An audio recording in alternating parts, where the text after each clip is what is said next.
नमस्कार. नमस्कार. आपल्याला वजाबाकीशी संबंधित असलेल्या अनेक शब्दांचा परिचय झाला आहे. मात्र अजून कोणत्या समस्या वजाबाकीची शाब्दिक उदाहरणे सोडविताना जाणवतात? शाब्दिक उदाहरणे सोडविताना पुढची जाणवणारी समस्या म्हणजे उदाहरणांची मांडणी. शाब्दिक उदाहरणांवरून गणिताची मांडणी करताना तुम्हाला कोणती समस्या जाणवते? या समस्येबाबत बोलायचे झाले तर विद्यार्थ्यांना उदाहरणात ज्या दोन संख्या दिसतात त्यापैकी कोणत्या संख्येतून कोणती संख्या वजा करायची हे लक्षात येत नाही. म्हणजे नेमके तुम्हाला काय सांगायचं आहे? बघा, उदाहरण द्यायचे झाले तर एका खोक्यात 18 पेन्सिली होत्या. त्यातील 12 पेन्सिली मुलांना वाटल्या. आता खोक्यात किती पेन्सिली राहिल्या?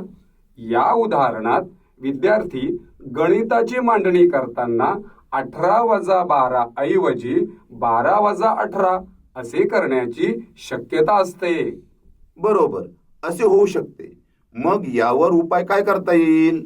या समस्येवर अनेक उपाय आहेत, पण त्यातील सर्वात प्रभावी उपाय म्हणजे शैक्षणिक साधने किंवा साहित्याचा प्रत्यक्ष अध्यापनात वापर करणे. आता हेच उदाहरण बघा ना. या खोक्यात 18 पेन्सिली आहेत, म्हणजे सुरुवातीला आपल्याजवळ असलेल्या वस्तू दाखवणारी संख्या लिहिणे किंवा मांडणे अपेक्षित आहे. नवे तर अशाच स्वरूपात सराव देणे आवश्यक आहे. नंतर उदाहरणात 12 पेन्सिली मुलांना वाटल्या म्हणजे कमी झाल्या त्या वजा करणे अपेक्षित आहे. म्हणजेच विद्यार्थ्यांची गणिताची मांडणी 18 वजा 12 अशीच येणे गरजेचे आहे. अगदी बरोबर. ही योग्य मांडणी जर विद्यार्थ्याला समजली तर तो वजाबाकीच्या उदाहरणाची उभी मांडणी करून सहज उदाहरण सोडवू शकतो. अशाच स्वरूपाचे एखादे उदाहरण सांगता येईल का?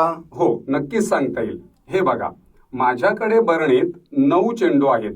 त्यातील 7 चेंडू मी काढून टाकले. तर आता माझ्याकडे किती चेंडू उरले? इथे सुद्धा विद्यार्थ्याने आपल्याजवळ असलेल्या चेंडूंची किंवा वस्तूंची संख्या आधी लिहिणे अभिप्रेत आहे आणि मग त्यातून काढलेल्या वस्तूंची संख्या लिहिणे अपेक्षित आहे. जसे माझ्याजवळील वस्तू 9, काढून टाकलेल्या वस्तूंची संख्या 7. अजून अशी काही वेगळी उदाहरणे आहेत की जिथे विद्यार्थी मांडणी करताना त्यांना अडचण येऊ शकते? हो, नक्कीच. अशी उदाहरणे वारंवार जाणवतात.